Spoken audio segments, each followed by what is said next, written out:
il y a quelques semaines, le mot Yel a été ajouté au dictionnaire en ligne Le Robert.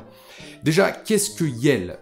Le Robert dit qu'en ligne nous dit Yel, IEL et IELS, rare, pronom personnel, sujet de la troisième personne du singulier et du pluriel, employé pour évoquer une personne, quel que soit son genre.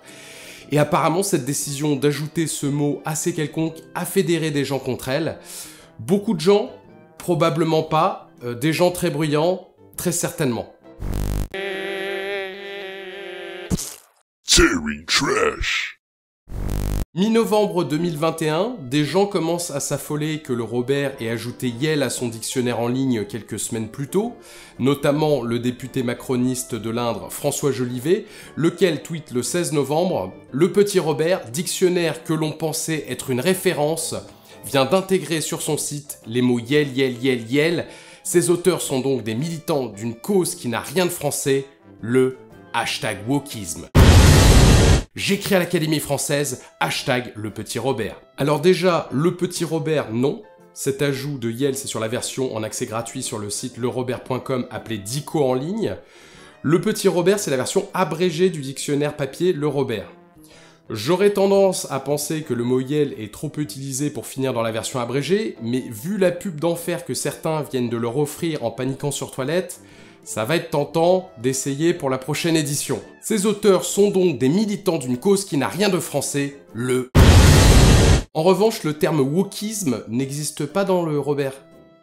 Sans doute parce que, contrairement à Yel, c'est un mot dont la définition reste très floue et qui sert juste à capitaliser sur une peur tout aussi floue afin de remporter une certaine adhésion à peu de frais. Heureusement, je suis tombé sur un article du Figaro... Non, cette phrase est très bizarre.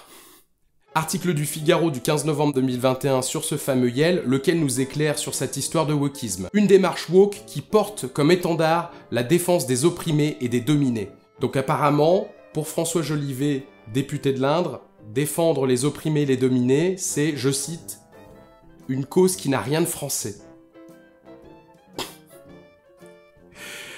Oh vraiment, ne changez rien. C'est parfait. Donc il a écrit à l'Académie française, une institution qui a des chances d'être de son côté en matière de non-inclusivité, puisqu'elle n'a compté au total que 10 femmes parmi ses membres depuis sa création en 1635, qu'elle en compte actuellement seulement 5 sur 36, soit moins d'un sixième, et qu'on appelle son membre le plus important, le secrétaire perpétuel, même quand il s'agit d'une femme. Yel galère déjà à intégrer le féminin depuis 1635, donc le neutre, c'est de la science-fiction. Et dès octobre 2017, l'Académie s'était officiellement prononcée à l'unanimité contre l'écriture inclusive, je cite, « Devant cette aberration inclusive, la langue française se trouve désormais en péril mortel, ce dont notre nation est dès aujourd'hui comptable devant les générations futures. » Alors vous rigolez les jeunes, mais sans les résistants de 17, vous parleriez inclusif.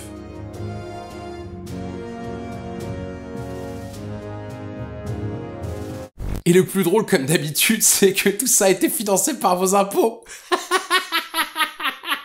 Mais si la priorité du député de la première circonscription de l'Indre, c'est empêcher l'inclusion de Yel dans un dictionnaire privé, j'imagine que tout le reste est réglé dans sa circo. D'ailleurs François, vu que le mardi à 16h24, t'as l'air de t'ennuyer, sache que moi à cette heure-là, en général, je suis en plein coup de bourre pour sortir le tearing trash du jour. Donc fais-moi signe, hein, si jamais un jour tu veux te rendre utile. François Jolivet a également reçu le soutien de Jean-Michel Blanquer. Même chose, hein, Jean-Michel, t'as rien d'autre à faire? Au niveau de ton ministère, tout est réglé? Les protocoles sanitaires sont au top? Les personnels de l'éducation nationale sont satisfaits? Le Figaro va nous chercher un lexicographe d'un dictionnaire concurrent pour nous convaincre que tout cela relève d'une démarche militante. Yel ne vient pas d'un manque. On touche à un pronom, au système de la langue. Le masculin joue le rôle de générique. C'est ainsi. On en revient toujours au même problème. Hein. Tu n'en as peut-être pas besoin, mais il existe d'autres personnes qui parlent français sur cette planète, et certaines n'aiment pas qu'on se réfère à elles avec un genre masculin ou féminin, et il y a des gens qui préfèrent utiliser un pronom neutre pour parler d'un individu dont ils ne connaissent pas le genre. Pour ça, Yel existe, et il est maintenant dans le Robert. Mais personne ne t'oblige à l'utiliser, hein. Pour le moment. Oh, c'est bon! Oh, c'est qu'un pronom, quoi. Le Figaro surenchérit avec un linguiste qui nous dit carrément que le pronom Yel est inutile et discourtois, c'est une aberration, Sous couvert d'égalité, le masculin reste toujours devant le féminin. Dans Yel, il est placé devant elle. On peut aussi le voir dans l'autre sens, hein. Le E du féminin est au centre. Waouh! Et puis les derniers seront les premiers, comme le disaient si bien Jésus et Céline Dion. Ah vous voyez, moi aussi je peux sortir des arguments tout pourris avec un aplomb incroyable. Et si vous trouvez ça discourtois, on n'utilisera pas Yel pour parler de vous. On utilisera Eshbetai. Eshbetai veut pas que j'utilise Yel pour parler d'Eshbetai. Aucun problème, que des solutions. Alors, pourquoi tant de bruit pour cet ajout au Robert, alors que le dictionnaire français de référence, c'est celui de l'Académie française?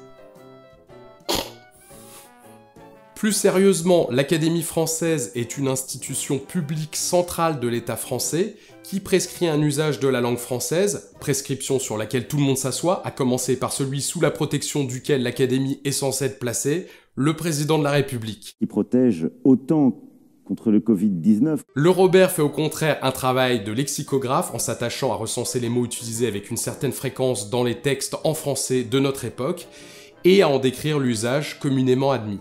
La polémique a fait que le 17 novembre 2021, le directeur général des éditions Le Robert a jugé nécessaire de publier un communiqué pour expliquer ça, et à la suite de ce communiqué, c'est reparti de plus belle. Je me permets une petite question. Parmi les gens qui deviennent berserk à propos d'Yel, il y en a pas un ou deux à qui ça fait bizarre d'être totalement d'accord avec Jean-Michel Blanquer et Brigitte Macron? De mon côté, je n'ai pas de préférence de pronom, évitez juste de m'appeler Eshbetai ou autre nom discourtois, mais c'est vrai que je suis taquin, et vu l'état dans lequel le mot Yel met certains, j'ai envie de déclarer à partir de maintenant mon pronom c'est Yel. Avec l'orthographe AEL en plus, histoire de les mettre totalement en transe. Eh mais non, AEL ça se dit pas Yel, ah, le massacre de la langue française. Je vous remercie d'avoir suivi cette vidéo, comme d'habitude si vous voulez, vous pouvez vous abonner, c'est gratuit et ça m'aide énormément. Pareil pour le pouce en l'air, si vous pouvez me soutenir financièrement, le lien est dans la description et en fin de vidéo. Je remercie celles qui me soutiennent déjà, et pour celles qui ont été très énervées par cette vidéo, prenez une tisane. Et à mardi 18 h.